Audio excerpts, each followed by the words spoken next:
My fellow Americans, not long ago I received a letter from a woman in the Midwest. She wrote, "Dear Mr. President, in my humble way, I am writing to you about the crisis in Vietnam. I have a son who is now in Vietnam. My husband served in World War II. Our country was at war. But now, this time, it's just something that I don't understand. Why? Why Vietnam? Why Vietnam?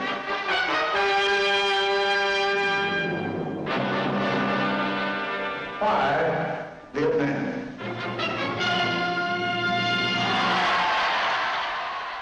Munich, 1938. German Chancellor Adolf Hitler arrives for a conference to be held here with British Prime Minister Neville Chamberlain.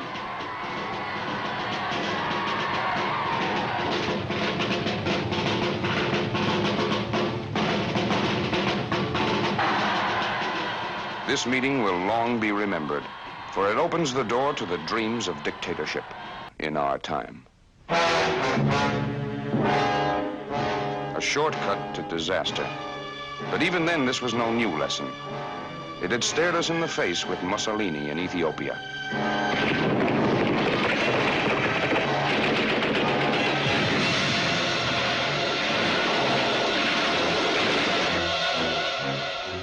Ethiopia's emperor, Haile Selassie, made his protest to the League of Nations, but nothing was done. We'd also seen the Anschluss in Austria, and nothing was done. Then in 1950,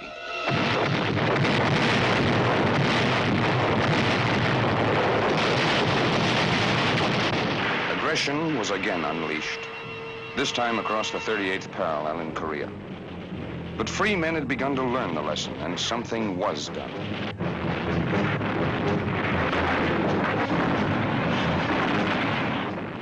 The lesson had been learned, and President Johnson had phrased its meaning well. Aggression unchallenged is aggression unleashed. Why must young Americans, born into a land exultant with hope and with golden promise, toil and suffer and sometimes die in such a remote and distant place? The answer, like the war itself, is not an easy one. But it echoes clearly from the painful lessons of half a century. 3 times in my lifetime, in 2 world wars and in Korea, Americans have gone to far lands to fight for freedom. We have learned at a terrible and a brutal cost that retreat does not bring safety, and weakness does not bring peace. And it is this lesson that has brought us to Vietnam. For the background to our involvement in Vietnam, we must go back to a shell-cratered place called Dien Bien Phu. Supplied only by air, completely surrounded by the opposing Vietnamese, French troops are fighting the last battle of a long war over what had been called French Indochina. It's a strange, 3-cornered struggle. Non-communist Vietnamese fighting communist Vietnamese, and some of both fighting the French.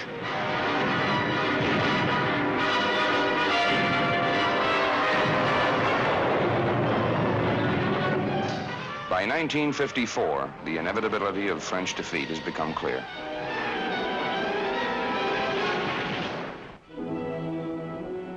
Hanoi in 1954 reflects the ravages of long and bitter warfare. But for now, the fighting is over. The French are leaving. The Red Star flies over Hanoi as the communist forces move in. At a conference in Geneva, an agreement has been reached. It divides Vietnam into North and South, turns over the North to the communists, and marks the end of French colonial rule. The agreement also provides the machinery for bringing true peace to Vietnam if the communists act in good faith. This is a bright victory for the communist world, and there are smiles. But not on the faces of the more than 1 million Vietnamese who desert their homes and flee southward rather than live under a communist regime. From then to now, the basic story of United States help to Vietnam is simple. The communists have steadily increased their pressure on South Vietnam. South Vietnam has asked for greater support to resist that pressure and has received it. So increasing communist aggression has called forth increases in the scope of United States counteraction. But United States policy has remained the same. We are committed to helping a free people defend their sovereignty. Let us trace the history of that commitment.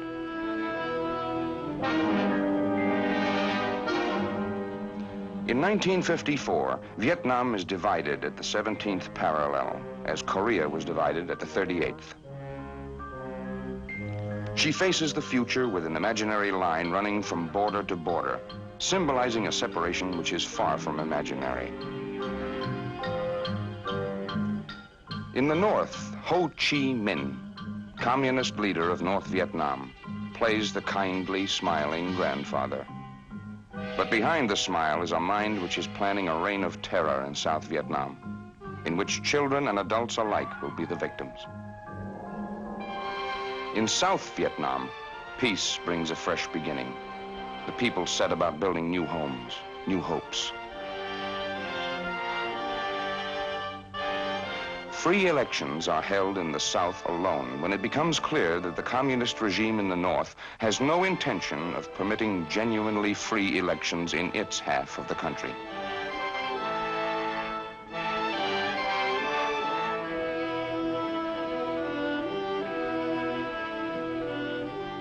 Also in 1954, President Eisenhower pledges economic aid to assist the government of Vietnam in developing and maintaining a strong, viable state, capable of resisting attempted subversion and aggression through military means.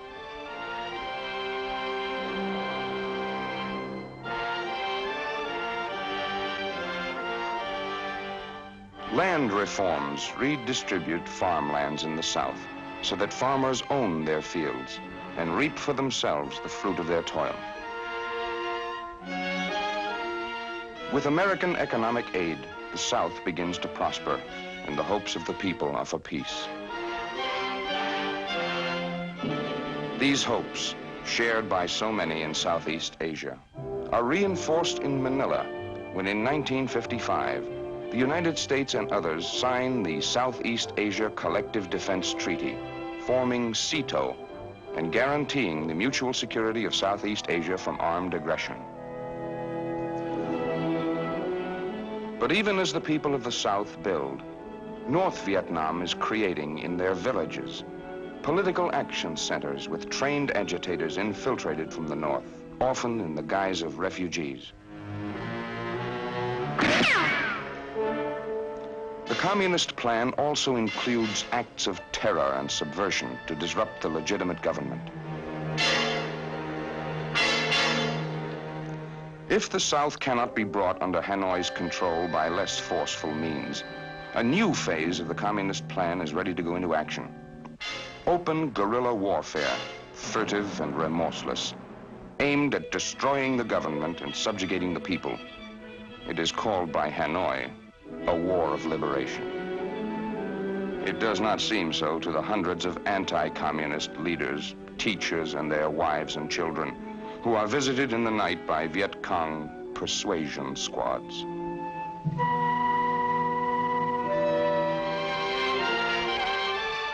This is the prize the communists are after.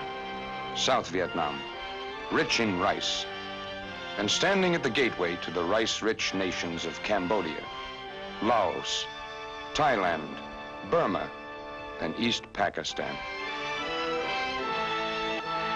And the Asian communists have said, a grain of rice is worth a drop of blood.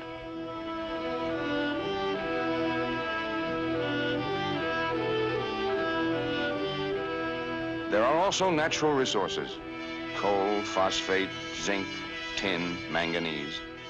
The raw materials on which to base industrialization or feed a war machine.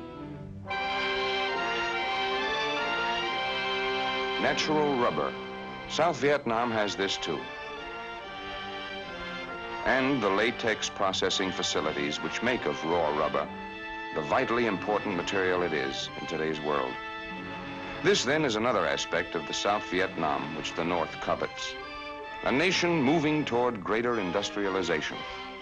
A rich prize indeed in the eyes of communist strategists. At Gettysburg College in 1959, President Eisenhower clearly recognizes the danger. We have learned, too, that the cost of defending freedom, of defending America, must be paid in many forms and in many places. They are assessed in all parts of the world, in Berlin, in Vietnam, in the Middle East, here at home. Unassisted, Vietnam cannot, at this time, produce and support the military formations essential to it. Military, as well as economic help, is currently needed in Vietnam. By 1960, every area of life in the South has become a combat zone.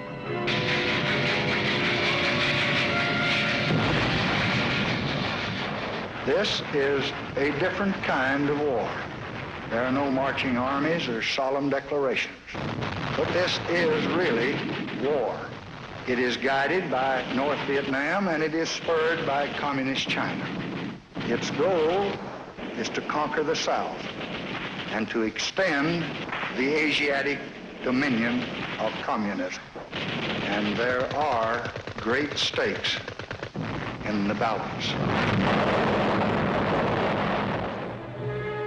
No people see this more clearly than the embattled, hard-pressed Vietnamese. By 1961, they send out an urgent call for help. The answer to that call is prompt in arriving.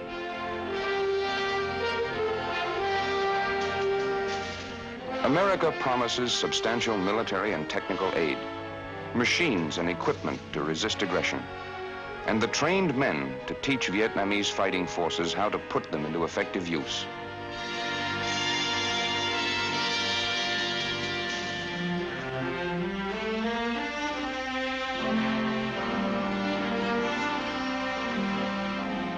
The American advisors are specialists, highly trained and motivated, often able to speak to trainees in their own language.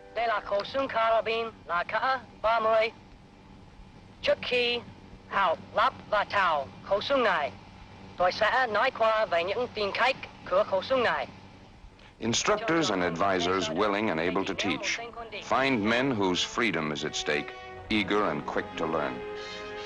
At this time, however, the Americans in Vietnam are there only as advisors. There are no United States combat units as such.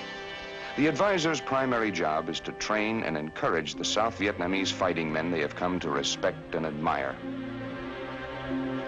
This guerrilla warfare is the latest tactic in the global communist plan. Korea showed that the free world would meet and stop conventional invasion, and communists' efforts to dominate newly emerging nations through trade, aid, and political subversion had little success. Now a new kind of politically camouflaged invasion must be faced, the so-called People's War of Liberation. As months go by, the communists lose a lot of men, but there are many more in the North who will be sent south to replace them, and others can be kidnapped and forced to serve.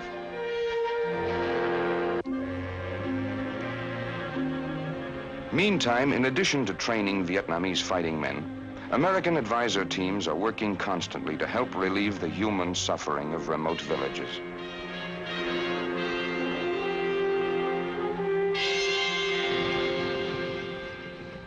Under pressure of growing communist aggression, the flow of American equipment and advisors is increased. It is the only means of meeting the rising tide of infiltration and attack from the North, especially since aggressive guerrillas with no citizenry to protect can tie up forces 10 times their own number.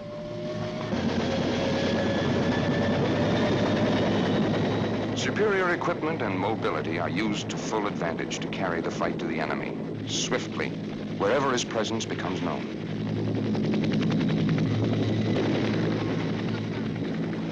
The Vietnamese soldier is quick to grasp the techniques involved in copter-borne counteraction to guerrilla raids on country villages, and he uses his new knowledge well.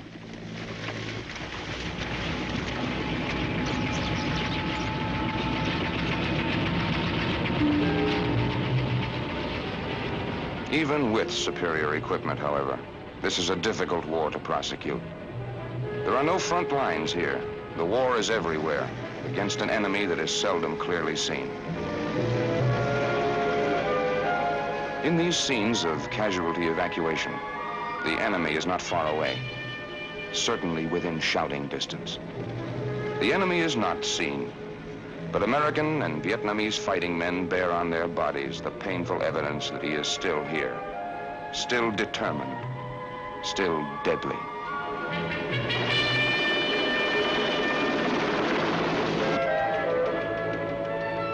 Throughout this time, the combat capability of South Vietnam's military forces is growing.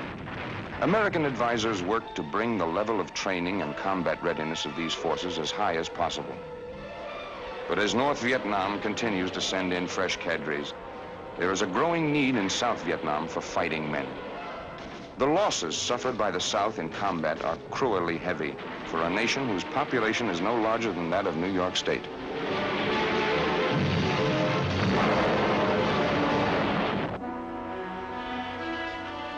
The fact is, in proportion to population, South Vietnam's losses in combat are 10 times as great as those suffered by the United States in Korea, greater even than our total losses in World War II.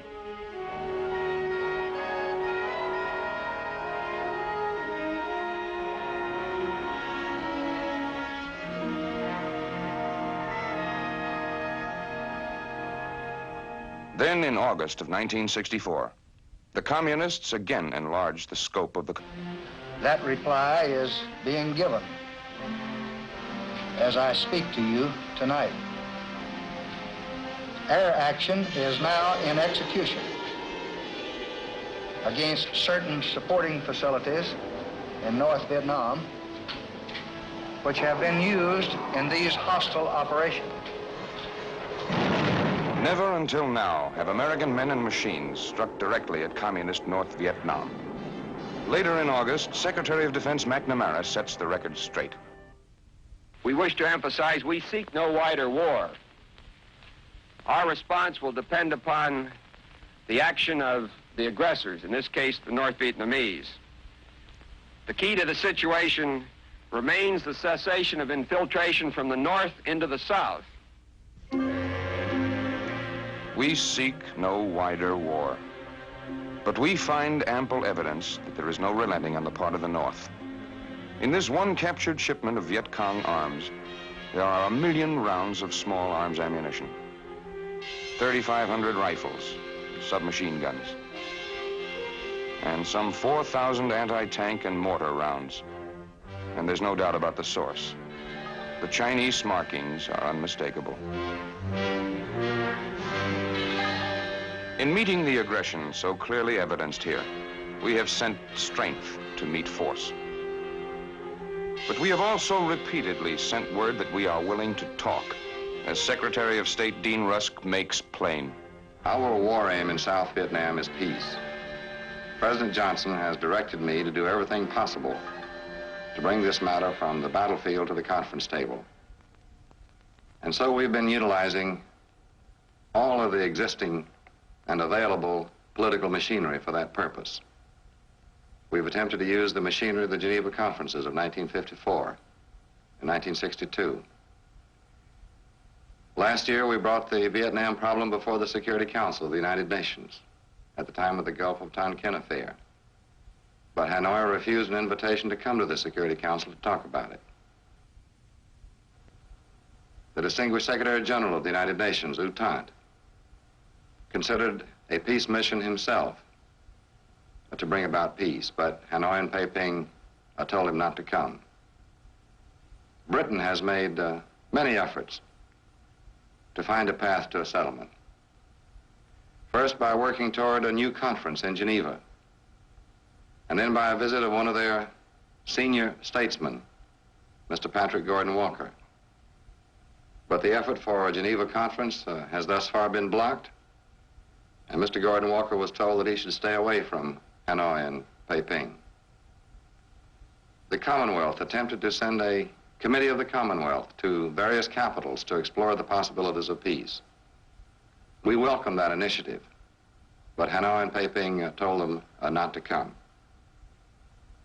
We made a number of efforts on our own, both publicly and privately.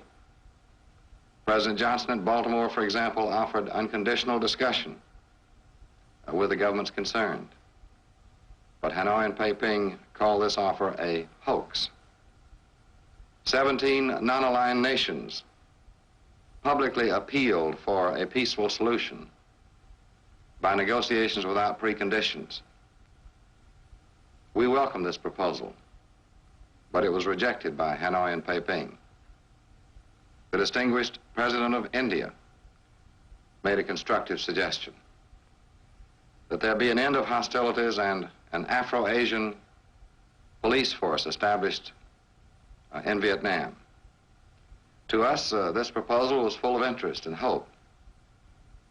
But by Hanoi and Red China, it was rejected as a betrayal. So all of these abrupt and violent rejections of peaceful settlement are just what they appear to be. Clear proof that Hanoi is not yet prepared for discussions, unless it be accepted in advance that South Vietnam be subjected to communist domination. And so the record seems very clear to us. Hanoi is presently resisting the road to peace. Peiping, even more so. The declared doctrine and purpose of the Chinese communists remain clear: the domination of all of Southeast Asia. And indeed, if we listen to what they're saying to us, the domination of the great world beyond. The United States will continue to make every effort toward reasonable negotiation, and there can be no doubt as to our intention. We do not seek the destruction of any government, nor do we covet a foot of any territory. But we insist, and we will always insist, that the people of South Vietnam shall have the right of choice, the right to shape their own destiny in free elections in the South or throughout all Vietnam under international supervision. And they shall not have any government imposed upon them by force and terror, so long as we can prevent it. We do not want an expanding struggle with consequences that no one can foresee, nor will we bluster or bully or flaunt our power. But we will not surrender, and we will not retreat. The answer to American offers to move from the battlefield to the conference table continues to come in the form of high explosives aimed at American air bases and other troop installations in the South, including the barracks of American servicemen.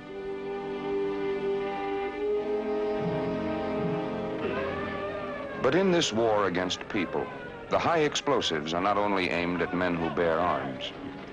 The American embassy in Saigon itself becomes a grim battleground scene as Viet Cong terrorists single it out for a bomb attack. It is all part of the carefully planned and continuing campaign of terror against both American and South Vietnamese civilians.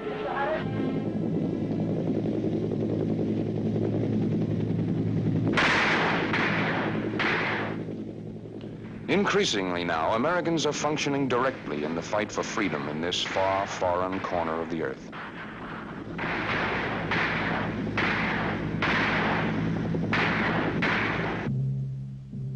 The risks are real, just as the stakes for which they are taken are real.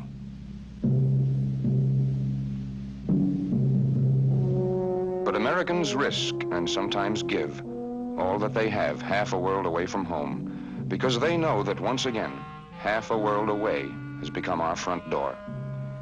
If freedom is to survive in any American hometown, it must be preserved in such places as South Vietnam. And as President Johnson has pointed out, it is up to us. Most of the non-communist nations of Asia cannot by themselves and alone resist the growing might and the grasping ambition of Asian communism. Because this is true, and because we are a nation which honors its commitments, and a people committed to our honor, we intend to convince the communists that we cannot be defeated by force of arms or by superior power. I have asked the commanding general, General Westmoreland, what more he needs to meet this mounting aggression. He has told me, and we will meet his needs. For the first time, combat units of the United States Marine Corps arrive in Vietnam, joining other Marines already there. It is the first time that Marines in full combat gear have hit the beach in an active combat zone since Korea.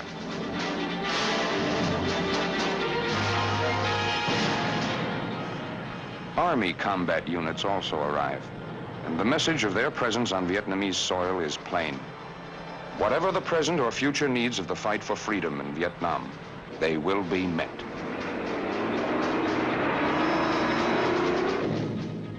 American forces in Vietnam know that the communists' so-called war of liberation is no less a form of aggression than was the conventional attack in Korea.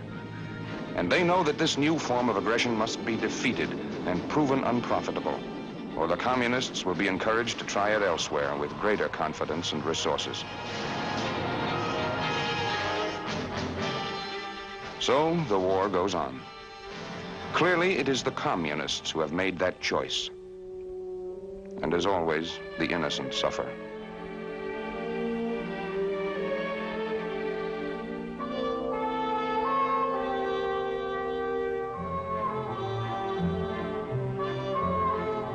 For the children of Vietnam and of all Southeast Asia, the future is in the balance.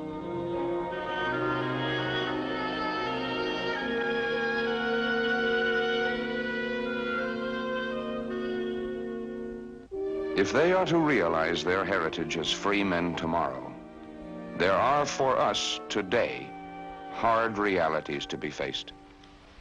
I do not find it easy to send the flower of our youth, our finest young men, into battle.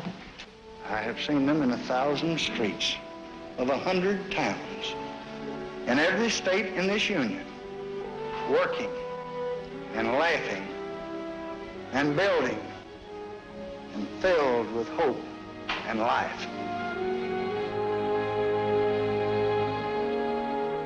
But as long as there are men who hate and destroy, we must have the courage to resist. We did not choose to be the guardians at the gate, but there is no one else. Nor would surrender in Vietnam bring peace, because we learned from Hitler at Munich that success only feeds the appetite of aggression.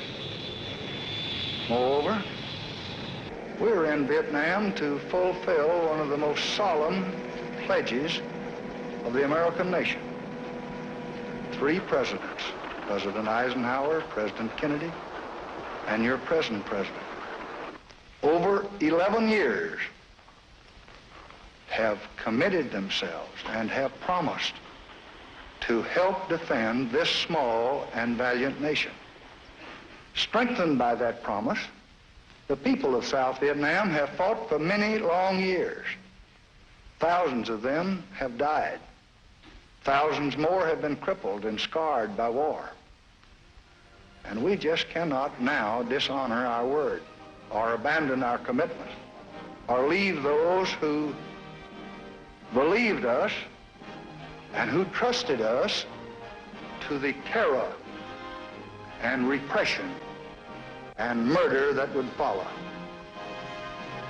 This then, my fellow Americans, is why we're in Vietnam.